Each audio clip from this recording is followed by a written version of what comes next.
Hello बच्चों, आज की इस क्लास में बात करने वाले हैं 12th क्लास के first chapter relation and function के बारे में।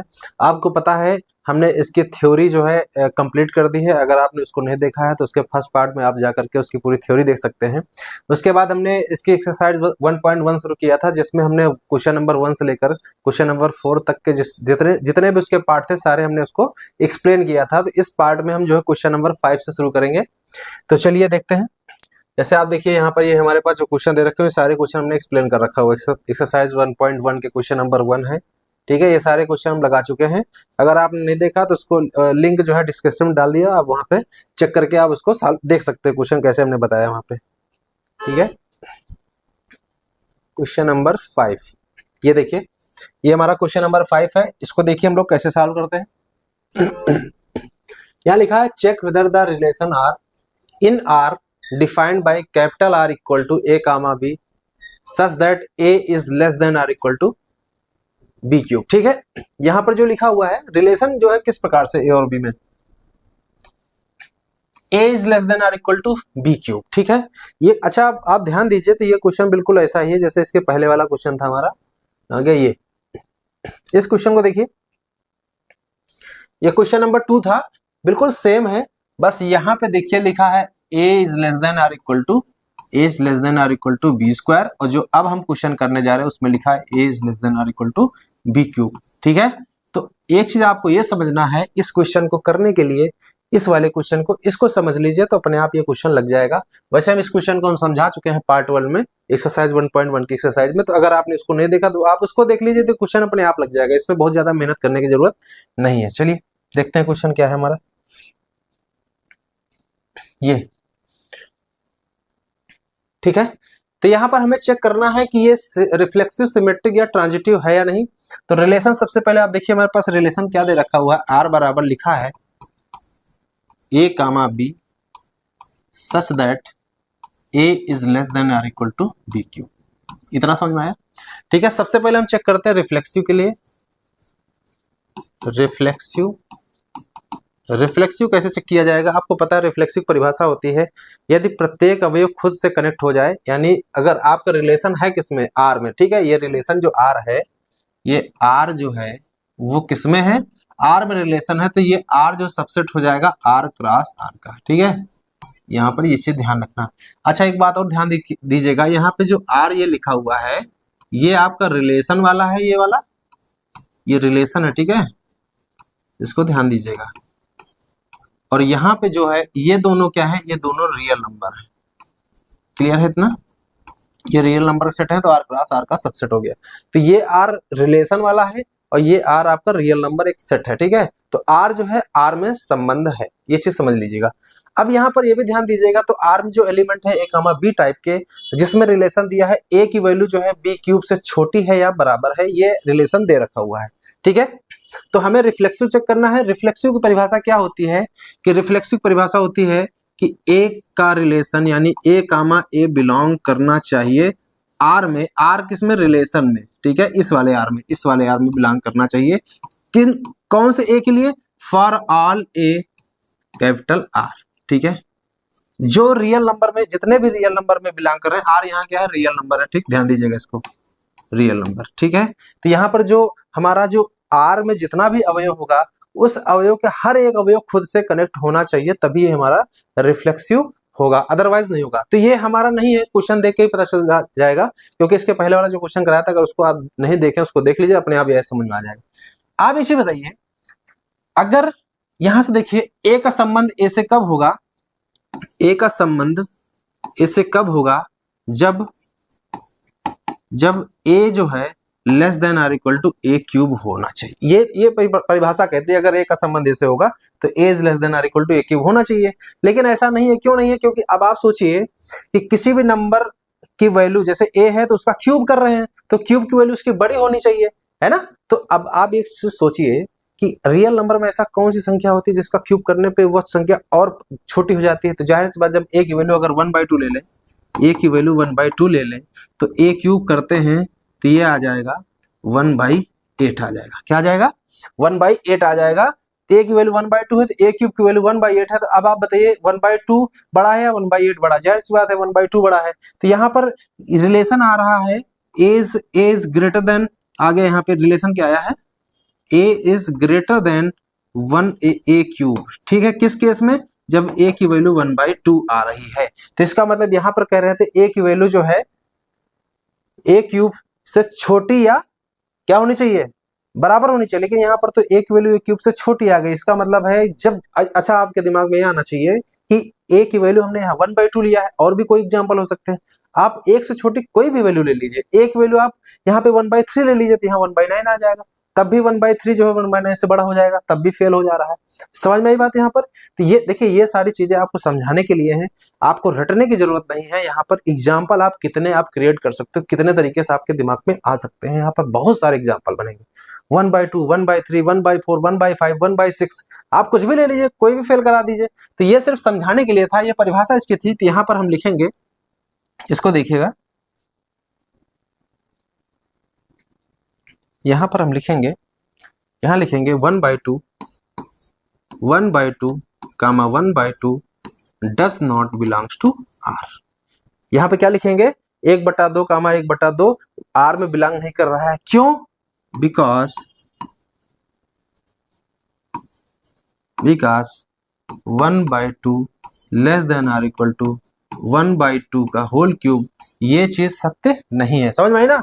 1/2 की वैल्यू जो है 1/2 का होल क्यूब करने से ये वैल्यू क्या हो जाती है, ये ग्रेटर इधर वाला बड़ी हो जाती है, यानी एक्चुअल में यहाँ पे ये वैल्यू आ जाती है 1/2 इज ग्रेटर देन 1/2 का होल क्यूब, ये आ जाता है। इस वजह से 1/2 1/2 जो है आर में बिलोंग नहीं करेगा। तो यहाँ पर इसका मतलब है, ये प्रॉपर्टी जो कह रही है कि ए का संबंध ए से होना चाहिए सभी ए के लिए, सभी ए के लिए जो रियल में बिलोंग करते हैं, ऐसा नहीं है।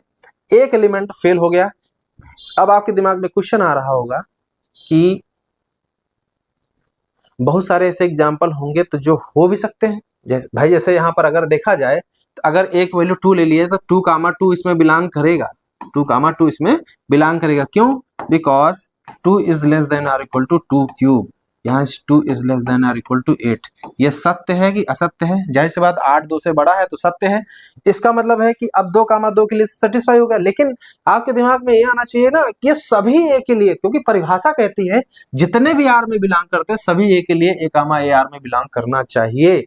तो इसलिए यहाँ पर एक बात आपको ध्यान में रखनी है कि ये रिलेशन आपका रिफ्लेक्सिव तभी होगा जब सभी ए के लिए जो आर में बिलोंग करते हैं ए कामा ए आर में बिलोंग करना चाहिए। तो हमें वो एलिमेंट ढूंढना जहां फेल हो जा रहा है। यहाँ पे 1/2 नहीं बिलोंग कर रहा आर में, है ना, आर में बिलोंग कर रहा है, तो इसका मतलब 1/2 का संबंध 1/2 से नहीं है, तो इसलिए हमारा संबंध रिफ्लेक्सिव नहीं होगा। ठीक है, इसको क्या बोलेंगे, यहाँ बोलेंगे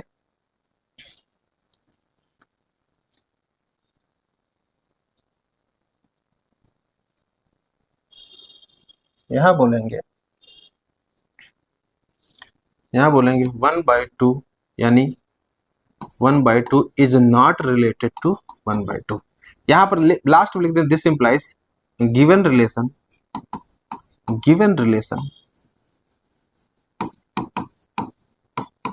इज नॉट रिफ्लेक्सिव रिलेशन। ठीक है, इतना समझ में आया। ठीक है, रिफ्लेक्सिव रिलेशन चेक हो गया। अब हम चेक करते हैं सिमेट्रिक रिलेशन की। सिमेट्रिक रिलेशन चेक करते हैं। सिमेट्रिक कैसे चेक करेंगे उसको देखते हैं।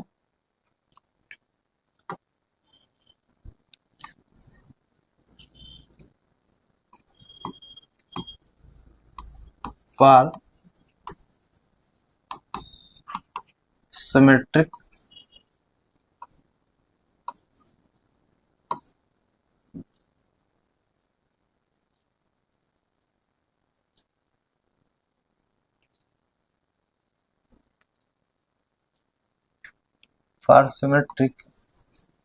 रिलेशन।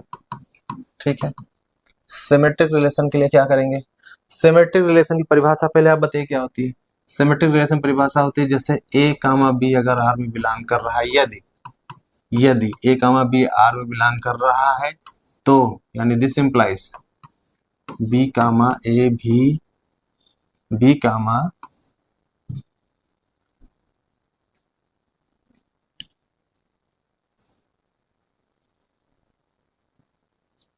बी कामा ए भी आर में बिलोंग करना चाहिए। ये परिभाषा होती है किसकी? सिमेट्रिक की। यानी इसको दूसरी भाषा में बोले, इफ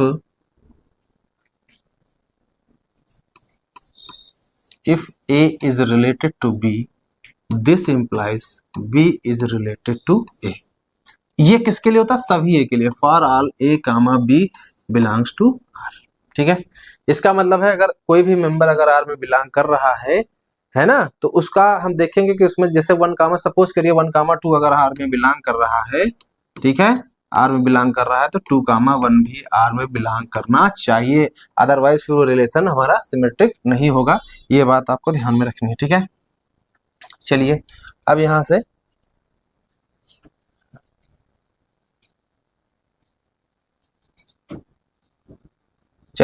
हम इसको चेक करते हैं कि ये हमारा रिलेशन सिमेट्रिक होगा कि नहीं होगा। चलिए, सबसे पहले आपको पता है हमारे पास जो रिलेशन दे रखा हुआ है R बराबर, वो क्या है? R बराबर हमारे पास रिलेशन है A comma B such that A is less than और इक्वल टू B क्यूब। ये दे रखा हुआ है। तो आप एक चीज सोचिए ना कि अब अगर हम कोई भी दो एलिमेंट लेते हैं, इसमें ये रिलेशन अगर सेटिस्फाई करता है, तो अगर एलिमेंट को आपस में बदल देते हैं तो कोई जरूरी नहीं है कि A इज लेस देन और इक्वल टू B क्यूब है तो B इज लेस देन और इक्वल टू A क्यूब हो। जैसे फॉर एग्जांपल हम एक एग्जांपल लेते हैं, सपोज करिए हमने लिया 2 कामा 4 ले लिया। ठीक है, 2 कामा 4 ले लिया। बताइए ये R में बिलोंग करता है कि नहीं करता है? ठीक है, यहाँ पे मान लिया ये चीज जो है R में बिलोंग कर रही है। और क्यों बिलोंग कर रही है, रीजन में देख लीजिए। 2 कामा 4 R में बिलोंग इसलिए कर रहा है क्योंकि 2 जो है लेस देन और इक्वल टू क्या है, यहाँ से आप देख सकते हो, यहाँ से अगर 2 की वैल्यू बराबर कर देंगे, यहाँ से देखिए एक चीज ये भी देखिए, एक काम ये करिए, यहाँ से 1 ले लीजिए, नहीं तो फेल नहीं करा पाएंगे ना। फेल कराने के लिए यहाँ एग्जाम्पल लेना पड़ेगा। चलिए 1 जो है यहाँ लेस देन और इक्वल टू क्या हो जाएगा, 4 का क्यूब। ठीक है, यहाँ तक समझ में आया? अब देखिए ना, यहाँ पे a इज लेस देन और इक्वल टू b क्यूब होगा तभी a का रिलेशन b से होगा। तो हमने सपोज कर लिया एक जो है 4 का संबंध है R से, यानी एक का संबंध है 4 से रिलेशन R के द्वारा। वो कैसा रिलेशन है? एक की वैल्यू है लेस देन और इक्वल टू 4 का क्यूब। और इसको और थोड़ा सा सिंप्लीफाई करो, तो यहाँ लिख सकते हो 1 इज लेस देन और इक्वल टू, ये 4 का क्यूब करेंगे तो यहाँ से 64 आ जाएगा। ठीक है, अब इसको ध्यान दीजिए। अब इसमें आपको एक कंफ्यूजन ये होगा कि यहाँ पर देखिए 2 सिंबल लगे हैं, एक लेस का लगा है, एक का इक्वल का लगा है। तो यहाँ पर एक चीज आप ये समझिएगा, जैसे हम यहाँ पर एग्जांपल लेते हैं 4 इज लेस देन और इक्वल टू 6 लिखा है, तो क्या ये कथन सत्य है? इसको आप एक चीज बताइए, यहाँ एक लगा लेस का सिंबल, एक लगा इक्वल का सिंबल, तो एक चीज बताइए, या तो वो 6 से छोटा होगा और या तो वो 6 के बराबर होगा। तो इन दोनों में अगर एक भी प्रॉपर्टी सेटिस्फाई होगी तो इस कथन को सत्य माना जाएगा। तो ये आप दिमाग में मत रख लेना कि यहाँ 4 से छोटा तो है 6 लेकिन बराबर नहीं है। तो आप ये चीज सोचिए ना, कोई चीज अगर बराबर हो जाएगी तो वो छोटी नहीं होगी, अगर छोटी होगी तो वो बराबर नहीं होगी। तो इन दोनों में सिर्फ एक ही स्टेटमेंट फॉलो करेगा, या तो लेस का या तो इक्वल का। तो ये कथन सत्य तब माना जाता है जब लेस और इक्वल वाले में कोई एक भी सेटिस्फाई करे तो वो सत्य माना जाता है। अगर दोनों नहीं करते तभी वो असत्य होगा। इस चीज को ध्यान में रखिएगा। ठीक है,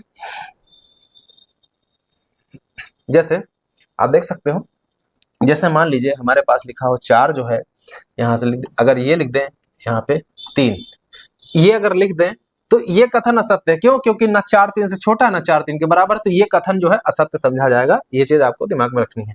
तो यहाँ पर हमने लिया था 1 कामा 4 जो है R में बिलोंग कर रहा है, इतना हमने कंसीडर किया है। तो 1 कामा 4 अगर R में बिलोंग कर रहा है तो 1 इज लेस देन और इक्वल टू 4 क्यूब, ये सेटिस्फाई कर रहा है। नहीं, चेक कर लिया हमने, 1 इज लेस देन और इक्वल टू 64 है।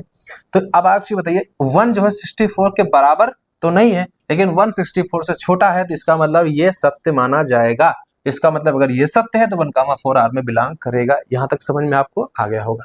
ठीक है, अब हम चेक करते हैं क्या 1, देखिए 1 कामा 4 R में बिलोंग करता है, क्या 4 कामा 1 में बिलोंग करेगा? क्या 4 कामा, यहां से देखिए, क्या 4 कामा 1 R में बिलोंग करेगा? इसके बारे में आप सोचिए, क्या 4 कामा 1 R में बिलोंग करेगा? नहीं करेगा। क्यों नहीं करेगा? आप यहाँ चेक करिए, क्या 4 जो है लेस देन और इक्वल टू 1 का क्यूब है? ये सत्य है। अगर 4 कामा R में बिलोंग करता तो 4 जो है लेस देन और इक्वल टू 1 का क्यूब होना चाहिए। यानी यहाँ लिखेंगे 4 इज लेस देन और इक्वल टू 1, अब आप बताइए, क्या 4 जो है 1 से छोटा है? नहीं है। क्या 4 1 के बराबर? नहीं है। तो दोनों कथन सत्य नहीं, तो दिस इज नॉट ट्रू। यहाँ पे ये क्या रीजन लिखेंगे? यहाँ ये काट दीजिए इसको, इसका मतलब है 4 less than or equal to नहीं है किसके? 1 के क्यूब के। तो ये बात समझ में आ गई ना? तो इसका एक रिजल्ट हमारे पास क्या मिला? 1,4 आर में बिलोंग कर रहा था, तो 4,1 आर में बिलोंग नहीं कर रहा है। और सिमेट्रिक की परिभाषा कहती है कि अगर ए का संबंध बी से है तो बी का संबंध ए से होना चाहिए, यानी ए कामा बी अगर आर में बिलोंग कर रहा है, बी कामा ए आर में बिलोंग करना चाहिए। तो यहां से हमारे पास रिजल्ट क्या आया? हम लिखेंगे क्या? लैंग्वेज में क्या लिखेंगे? लैंग्वेज में लिखेंगे, यहां पे लिखेंगे दिस इंप्लाइज यदि 1,4 आर में बिलोंग कर रहा है किंतु 4,1 does not belongs to R. ठीक है, यानी 1,4 आर में बिलोंग कर रहा है लेकिन 4,1 आर में बिलोंग नहीं कर रहा है। यहां से देखिए 1,4 आर में बिलोंग कर रहा था लेकिन 4,1 आर में बिलोंग नहीं कर रहा है। तो दिस इंप्लाइज यहाँ क्या लिखेंगे? दिस इंप्लाइज गिवन रिलेशन, यानी दिया गया संबंध हमारा सम्मित संबंध नहीं होगा, अंग्रेजी में लिखेंगे this relation, this implies given relation is not symmetric relation. यहां तक आपको समझ में आ गया? एक एक चीज हमने आपको समझाई है। ठीक है, चलिए अब आगे बढ़ते हैं। सिमेट्रिक हो चुका है, अब हम बात करते हैं ट्रांजिटिव रिलेशन की। ठीक है, तो ट्रांजिटिव रिलेशन के लिए क्या करेंगे? देखिए यहां लिखेंगे for transitive relation. Transitive relation के लिए क्या करेंगे इसको समझते हैं। तो ट्रांजिटिव रिलेशन के लिए आसान डेफिनेशन है, तो इनको करना क्या है कि इसकी परिभाषा पहले आप समझ लीजिए। इसकी परिभाषा होती है यदि ए comma B comma C R में बिलोंग करता हो तो दिस इंप्लाइज ए कामा सी भी आर में बिलोंग करेगा। करना चाहिए, अगर ए का संबंध बी से है और बी का सी से है तो ए का सी से होना चाहिए। इसको आप यहाँ ऐसे समझ लीजिए, जैसे ए है, बी है और सी है, तो ए का बी से संबंध है, बी का सी से, ये कह रहा है ए का बी से, बी का सी से, तो ए का सी से होना चाहिए। ये बात यहाँ पर बोली गई है। इसको दूसरी भाषा में आप ये कह सकते हो, यदि ए का संबंध बी से है और बी का संबंध सी से है तो दिस इंप्लाइज ए का संबंध सी से होना चाहिए। ये परिभाषा कहती है कौन? ट्रांजिटिव परिभाषा कहती है। तो ट्रांजिटिव ये नहीं है, न सिमेट्रिक है, न रिफ्लेक्सिव है, न ट्रांजिटिव है, नहीं है। तो कैसे नहीं, उसको हम समझते हैं। तो सबसे पहले आप बताइए, रिलेशन हमारे पास क्या दे रखा हुआ है? रिलेशन है a comma b such that a is less than or equal to b cube. ये हमारे पास एक रिलेशन दे रखा हुआ है। इसको कैसे चेक करेंगे वो समझते हैं। इसको चेक करने का तरीका वही है, आप एक काम करिए ना, हमें फेल कराना है ए कामा सी नहीं बिलोंग करता है, यही फेल कराना है ना। तो यहाँ पर हम क्या करेंगे, 2 एलिमेंट ऐसे चूज करिए कि वो पहले से ही फेल हो। चलिए तो कोई सर्च करिए, कोई जैसे हम ले लें 10 ले लें और यहाँ ले लें हम, देखिए यहाँ से ले लेते हैं, एक 10 ले लिया और ऐसी कोई संख्या लीजिए जिसका क्यूब जो है 10 से छोटा हो, ज्यादा ना हो। 2 ले लेते हैं, 2 ले ले तो 2 दूनी 4 दूनी 8, ये ले लिया।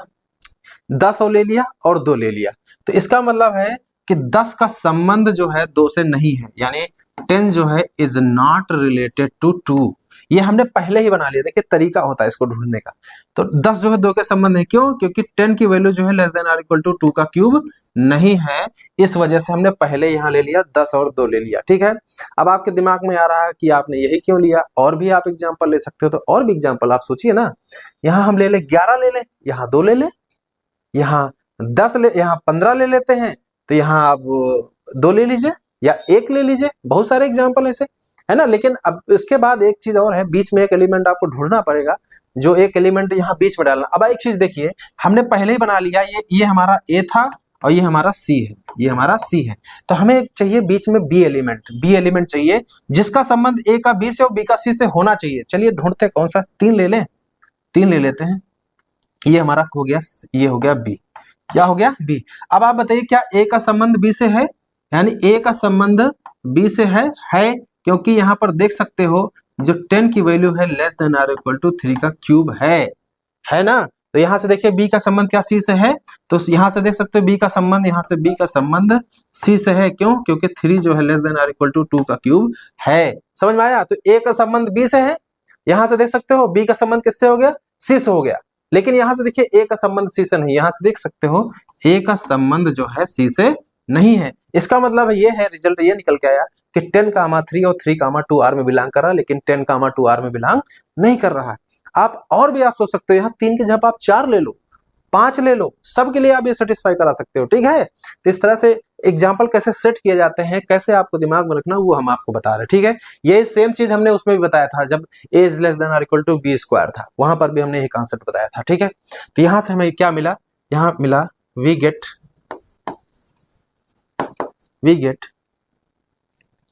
10,3 3,2 belongs to R, but 10,2 does not belongs to R। ये बात समझ में आई? ये बात समझ में आई? इसका रीजन आप दे सकते हो क्योंकि 10 की वैल्यू जो है less than or equal to 3 का क्यूब है, और क्या है? 3 is less than or equal to क्या है? 2 का क्यूब है, बट 10 जो है वो less than or equal to 2 का क्यूब नहीं है। इस वजह से ये रिलेशन जो हमारा ट्रांजिटिव की परिभाषा होल्ड नहीं करता है। ए का संबंध बी से, बी का सी से हो तो ए का सी से हो, कोई जरूरी नहीं है। तो यहाँ पे लिखेंगे this implies given relation R is not transitive. ठीक है, ये बात समझ में आ गई आपको? तो यहाँ से एक चीज दिख रही होगी आपको, क्या निकल के आया यहाँ से कि जो हमारा रिलेशन था, ये जो हमारा रिलेशन आया है, ओरिजिनल रिलेशन हमारे पास क्या था? ये 5वां क्वेश्चन था, बड़ा इंपॉर्टेंट क्वेश्चन है। अक्सर ये क्वेश्चन पूछ लिया जाता है एग्जाम में, बड़ा थोड़ा सा जटिल भी है, समझना है बस खाली आपको, कठिन कुछ नहीं है। लिखा है a is less than or equal to b cube लिखा हुआ है, तो हमें ये चेक करना था ये रिलेशन सिमेट्रिक है कि रिफ्लेक्सिव है कि ट्रांजिटिव है ना। अगर आपको ये समझ में आ गया है तो फिर हम बढ़ते हैं अगले क्वेश्चन की ओर। ठीक है, क्वेश्चन नंबर 6।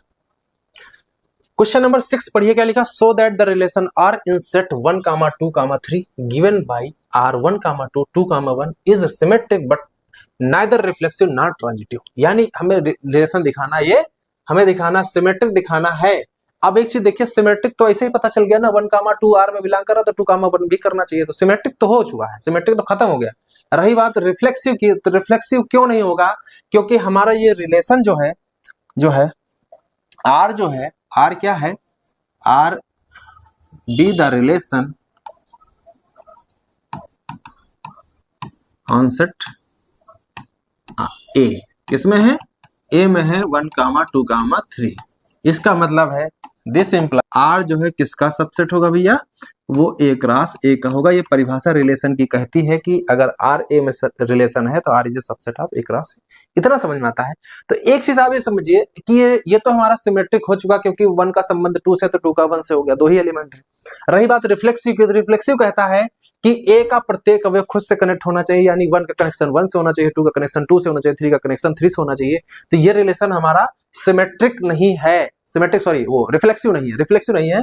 अब बात करते हैं संक्रामक की। संक्रामक की परिभाषा होती है कि ए का संबंध बी से, बी का सी से हो। तो आप बताइए यहाँ 1 का 2 से है और 2 का किससे है? 2 का 1 से है, तो 1 का 1 से होना चाहिए, यानी 1, 1 इसमें होना चाहिए था, तो 1, 1 इसमें बिलोंग नहीं कर रहा। तो इतने से क्लियर हो चुका है कि ये रिलेशन हमारा ट्रांजिटिव नहीं है और ना ही ये रिफ्लेक्सिव है, ना रिफ्लेक्सिव ना ट्रांजिटिव। ये चीज तो ओरली हो चुकी है। लैंग्वेज में कैसे लिखेंगे? लैंग्वेज देख लेते हैं। सबसे पहले लिखेंगे रिफ्लेक्सिव। ठीक है, देखिए एग्जाम में आपको क्वेश्चन ऐसे हवा में नहीं लिखना, वहां पर एक एक चीज लिखनी पड़ेगी। तो यहाँ रिफ्लेक्सिव के लिए लिखेंगे, तो रिफ्लेक्सिव लिखेंगे, यहाँ पे लिखेंगे 1, 1, 2, 2, 3, 3 does not belongs to are.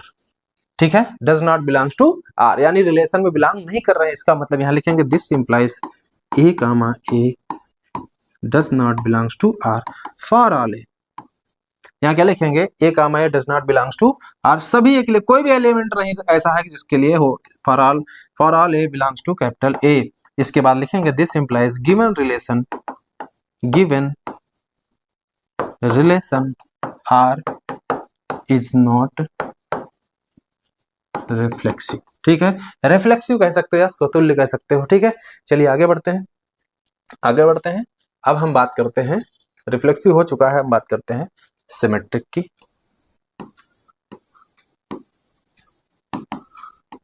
Symmetric relation, तो यहां पर हमारे पास रिलेशन में दो ही एलिमेंट दे रखे हुए हैं, यानी हमारे पास आर में जो एलिमेंट है, यहां देख सकते हो आर में जो एलिमेंट है वो दो ही एलिमेंट है, यानी 1,2 और 2,1, सिर्फ दो ही एलिमेंट हैं। तो यहां से आप कह सकते हो, दो ही एलिमेंट है तो यहां कह सकते हो 1 का रिलेशन 2 से है, और तो यहाँ 1 का रिलेशन 2 से है, तो दिस इंप्लाइज 2 का रिलेशन किससे हो गया, 1 से हो गया। यानी इसके अलावा लिख सकते हो या 1,2 आर में बिलोंग कर रहा है, तो दिस इंप्लाइज 2,1 भी आर में बिलोंग कर रहा है। दो ही एलिमेंट है तो कोई कंफ्यूजन है ही नहीं यहाँ पर, तो दिस रिलेशन यहाँ क्या लिखेंगे, this implies given relation R is, यहाँ क्या लिखेंगे सिमेट्रिक रिलेशन। ठीक है, अब बात करते हैं, आगे बढ़ते हैं ट्रांजिटिव की। तो ट्रांजिटिव की परिभाषा कैसे दिखाएंगे, यहाँ लिखिए ट्रांजिटिव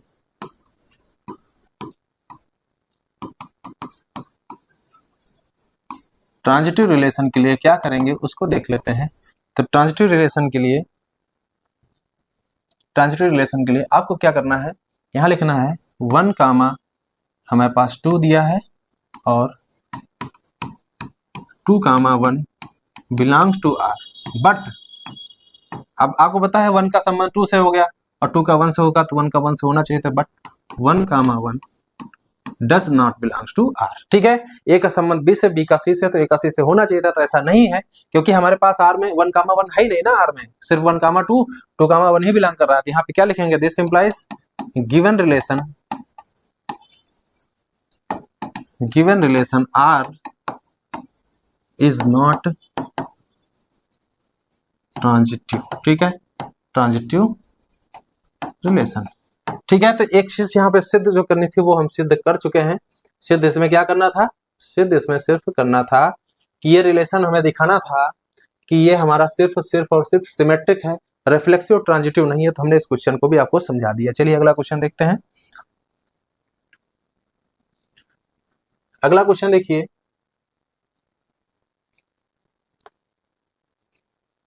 अगला क्वेश्चन है 7वां क्वेश्चन है, बड़ा अच्छा क्वेश्चन है। क्वेश्चन को ध्यान से पढ़िए, लिखा so that relation R in set A of all books in a library of college given by R, यहाँ लिखा है x, y such that x and y have same number of pages. ठीक है, इस क्वेश्चन को पहले समझिए। Question को हम लगाएंगे कैसे, समझेंगे कैसे, लगाना तो बड़ी दूर की बात, पहले समझते हैं। समझ लीजिए, ये हमारे पास क्या है ये हमारे पास पुस्तकालय है, लाइब्रेरी है, ये हमारे पास पुस्तकालय है, जिसको अंग्रेजी में लाइब्रेरी बोलते हैं। तो यहाँ पर आप देख सकते हो ये आपकी लाइब्रेरी है। ठीक है, ये हमने एक एग्जाम्पल बना लिया है समझाने के लिए कि आप क्वेश्चन को समझना कैसे है। तो यहाँ पर ये लिखा है कि ये पुस्तकालय है। अच्छा एक चीज बताइए, आप पुस्तकालय में क्या होंगी, किताबें होंगी, कापियां होंगी वहां पर। ठीक है, जाहिर सी बात किताबें बहुत सारी होंगी। तो यहाँ पर ये इन्होंने जो रिलेशन दे रखा, बड़ा इंटरेस्टिंग रिलेशन है। यहाँ एक्स और वाई, यहाँ जो एक्स और वाई है वो किताबें हैं। एक्स और वाई क्या है, ये किताबें हैं या कापियां हैं। देखिए यहाँ पे लिखा है आर इज रिलेशन बुक्स है। ए क्या है, ए जो है वो बुक्स का संग्रह, ये समझ लीजिए ये ए है ये, और इसमें सब क्या है, बुक्स हैं। ये सारी बुक्स हैं इसके अंदर सारी बुक्स हैं। ठीक है, बहुत सारी किताबें होंगी। तो सपोज करिए यहाँ पर हम 3-4 किताब ले लेते हैं, 1 किताब, 2 किताब, 3 है, 4 है। मान लेते हैं इसमें पेज है, मान लेते हैं इसमें 1000 पेज है, इसमें मान लेते हैं 1500 पेजेस हैं, इसमें मान लेते हैं 1000 पेज है। ठीक है, इसमें मान लेते हैं 700 पेज है, इसमें मान लेते हैं 700 पेज है।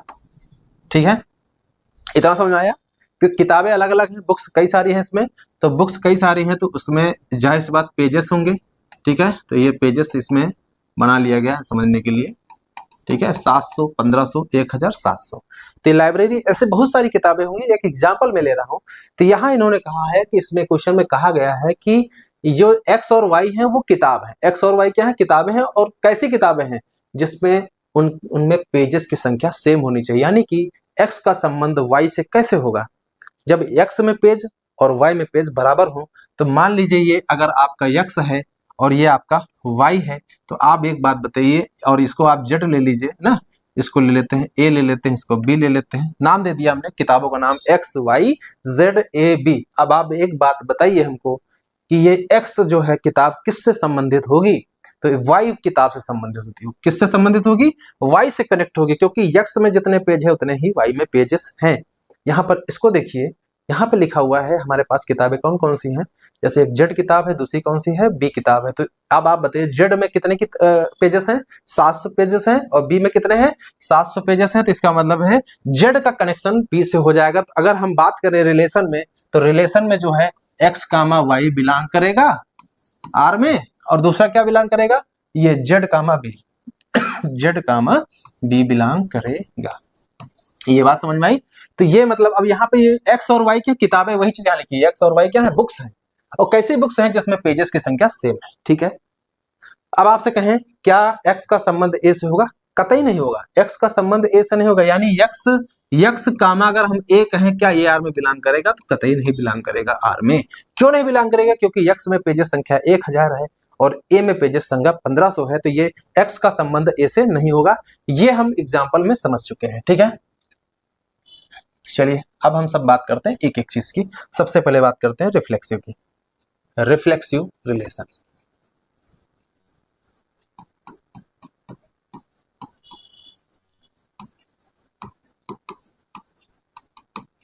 रिफ्लेक्सिव रिलेशन की, तो रिफ्लेक्सिव रिलेशन क्या होता है कि यक्स का संबंध यक्स से हो जाए। किससे हो जाए? यक्स का संबंध एक्स से हो जाए, है ना, यानी बिलोंग कर जाए आर में सभी एक्स के लिए जो हमारी ए में है। तो ए हमारे पास लाइब्रेरी है, पूरी की पूरी लाइब्रेरी का नाम दे रखा हुआ है ए। तो लाइब्रेरी में जितनी किताबें हैं, सब में जितनी भी किताबें हैं, क्या सब किताब खुद से कनेक्शन होंगी? अब आप बताइए क्या यक्स किताब यक्स से संबंधित होगी? नहीं होगी, क्योंकि यक्स में संख्या 1000 है। तो यक्स से संबंधित अगर देखा जाए तो यक्स और यक्स दोनों जब सेम ही किताब हैं, तो जितने यक्स में पेजेस होंगे उतने ही यक्स में होंगे। तो यक्स का संबंध यक्स से हो जाएगा। वैसे ही ए का संबंध क्या ए से होगा? क्योंकि ए में 1500 है तो ए में भी 1500 होंगे कि नहीं होंगे?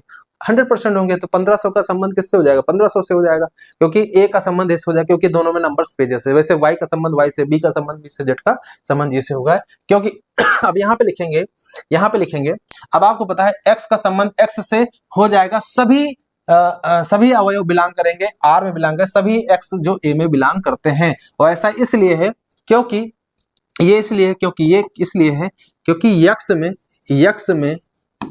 है ना, यक्स में यहाँ पे क्या दिया था? पेजेस संख्या ना। यहाँ देखिए पृष्ठों की संख्या है, यहाँ लिख दीजिए number of pages in x बराबर number of pages in x. बात इसी समझ में ना कि एक्स में जो पेज होंगे वही चीज दोबारा ही तो लिखनी है, number of pages in x, क्योंकि एक्स में जितने पेज होंगे उतने ही एक्स में होंगे। और ये किसके लिए होगा? सभी एक्स के लिए। For all x belongs to A, जितने भी किताबें हो सबके लिए काम करेगा। अगर हम वाई किताब ले लेते हैं तो वाई में 1000 है तो वाई में भी 1000 होंगे, दोनों सेम हो जाएगा। इसका मतलब यहाँ से सीधे सीधे लिख दिया जाएगा this implies x comma x belongs to R for all x belongs to A. यानी यहाँ लिखेंगे, लास्ट में लिखेंगे this implies given relation R is reflexive. क्या लिखेंगे? रिफ्लेक्सिव लिख देंगे, ठीक है। अब आगे बढ़ते हैं, रिफ्लेक्सिव हो चुका है, अब बढ़ते हैं आगे सिमेट्रिक की तरफ।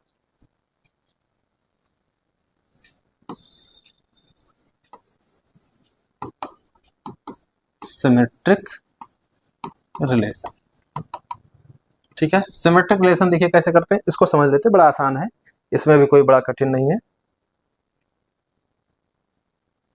तो सिमेट्रिक रिलेशन क्या होगा, जाहिर सी बात है, जैसे मान लेंगे यहां सपोज करेंगे माना x comma y belongs to r, r में बिलोंग कर रहा है, ठीक है।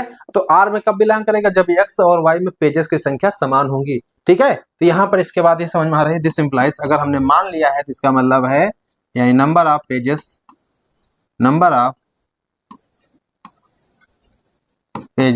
In book x equal to, है ना, नंबर ऑफ पेजेस जो है in book x equal to क्या हो जाएगा, यहां से number of pages in book y, ठीक है। इसके पहले देखिए हमने यहाँ पर ये सेम चीज लिखी थी ना, यहाँ पे number of pages in x, number of pages in x, तो x यहाँ बुक थी, ठीक है, इसे ध्यान रखिएगा इस चीज को। तो यहाँ पर हमने वही चीज लिखा है कि x कामा y अगर r में बिलोंग कर रहा है तो x में जो पेजेस संख्या होगी और वही हमारी y में पेजेस संख्या बराबर हो जाएगी। तो जाहिर सी बात, जैसे सपोज करिए एक बुक हमारे पास ये है, इसमें जो पेजेस है मान लीजिए 1000 पेज हैं और इसमें भी 1000 पेज हैं, ठीक है, ये x है ये y है। तो एक चीज बताइए, अगर x का संबंध y से है तो क्या y का एक संबंध नहीं हुआ, क्यों, क्योंकि y में भी तो पेजेस संख्या x के बराबर है। तो यहाँ पर इस समीकरण को आप अगर पलट दीजिए तो यहाँ लिख सकते हो number of pages in book y equal to number of pages in book x, ठीक है। तो y में जितने पेज होंगे उतने ही x में होंगे। तो यहां से एक चीज निकल के आ रही है कि अगर y में जितने पेज उतने x में है तो यहां पर लिख सकते हो y comma x belongs to r for all, यहां से क्या निकल गया है, यहां से देख सकते हो, इसको छोड़िए, यहां लिखा है x कामा y r में बिलोंग कर रहा है, तो y कामा x भी r में बिलोंग कर गया। तो दिस से पहले लिखेंगे यदि x comma y belongs to r, this implies, है ना, this implies y comma x भी किस में बिलोंग कर रहा है, r में बिलोंग कर रहा है। दिस इंप्लाइज, यहाँ लिख देंगे this implies r is symmetric relation, क्या लिखेंगे, r इज सिमेट्रिक रिलेशन, ठीक है। तो सिमेट्रिक भी हो गया। अब आगे बढ़ते हैं ट्रांजिटिव की तरफ। चलिए ट्रांजिटिव को देखिए कैसे करते हैं।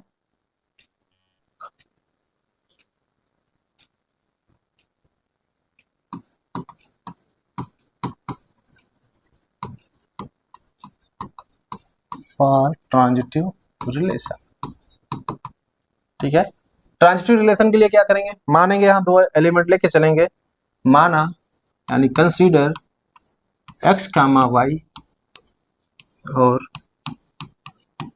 y comma z belongs to r, ठीक है, y comma z belongs to r, ठीक है। इसका मतलब है एक किताब हमारे पास x हो गई और एक किताब हमारे पास y हो गई और एक किताब हमारे पास z हो गई, यहाँ पर 3 किताबें हैं। तो यहाँ कह रहे हैं x और y अगर r में बिलोंग कर रहा है तो जितने पेजेस x में होंगे उतने ही y में होंगे। सपोज करिए x में हमारे पास 500 पेजेस हैं, तो x और y बिलोंग कर रहा है तो इसमें भी 500 होंगे। और यहाँ क्या लिखा, y कामा z r में बिलोंग कर रहा है तो y में जितने पेज होंगे उतने ही z में होंगे, तो y में 500 है तो z में भी 500 होंगे। अब एक बात बताइए, हमें दिखाना है x का संबंध z से, तो x का संबंध z से जब होगा जब x में जितने पेजेस होंगे उतने ही z में होंगे। तो जाहिर सी बात, देखो यहाँ x में 500 है तो z में भी 500 निकल के आ रहा है। तो ये ऐसे ही स्वतः ही सिद्ध हो जाता है, लेकिन लिखने का एक तरीका होता है, वो लिखेंगे। तो यहाँ लिखेंगे यदि x comma y belongs to r है तो यहां लिखेंगे this implies number of pages in book x equal to number of pages in book y, ठीक है, बराबर होगी। इसको आप समीकरण 1 मान लीजिए। क्लियर हो गया। अब यहां से पुनः यहाँ क्या लिखा है, यहाँ लिखा y कामा z ना, तो यहाँ लिखा है y कामा z, तो यहाँ लिखेंगे यदि y कामा z r में बिलोंग कर रहा है तो यहाँ लिखेंगे this implies number of pages इन, यहाँ क्या लिखेंगे y बुक यानी बुक y बराबर नंबर ऑफ, लिखेंगे पेजेस इन बुक जेड। इसका मतलब है यह समीकरण 2 हो गया। तो इसको आप ध्यान से देखिए, दोनों को अगर मिला दिया, दोनों समीकरण को मिला दिया जाए तो समीकरण 1 व 2 से यहां लिखेंगे number of pages in book x बराबर number of pages in book y बराबर number of pages in book z। अगर इसको देखा जाए तो तीनों में संख्या बराबर होगी, दोनों कंबाइंड कर दिया, x में पेज, y में पेज, z में पेज बराबर है। तो यहां से लास्ट में लिख देंगे number of pages in book x बराबर number of pages in book z। तो यहां से क्या निकल गया कि x में जितने पेजेस है उतने z में है। तो इसका मतलब यहां से निकल के आ गया x कामा z किस में बिलोंग कर रहा है, r में बिलोंग कर रहा है। तो हमने क्या पाया, हमने पाया यहाँ से कि x का y से संबंध है, y का z से है, तो z का x का किससे हो गया, z से हो गया। तो यहाँ पे लिखेंगे this implies given relation r is transitive. ठीक है। तो क्वेश्चन में क्या बोला गया था उसको देखिए। क्वेश्चन में बोला गया था कि हमें दिखाना है तुल्यता संबंध। तुल्यता संबंध उसे बोलते हैं जिसमें रिफ्लेक्सिव, सिमेट्रिक, ट्रांजिटिव तीनों होते। इस रिलेशन में हमने आपको तीनों चीज दिखा दी, सिमेट्रिक भी, रिफ्लेक्सिव भी और ट्रांजिटिव। तो ये आप लास्ट में बोलोगे कि दिया गया रिलेशन हमारा तुल्यता संबंध है। ठीक है, समझ में आया। लास्ट में लैंग्वेज डालनी पड़ेगी आपको कि अतः हम कह सकते हैं कि दिया गया संबंध हमारा रिफ्लेक्स या इक्विवेलेंस रिलेशन है। ठीक है, तो आज के लिए इतना ही रखते हैं।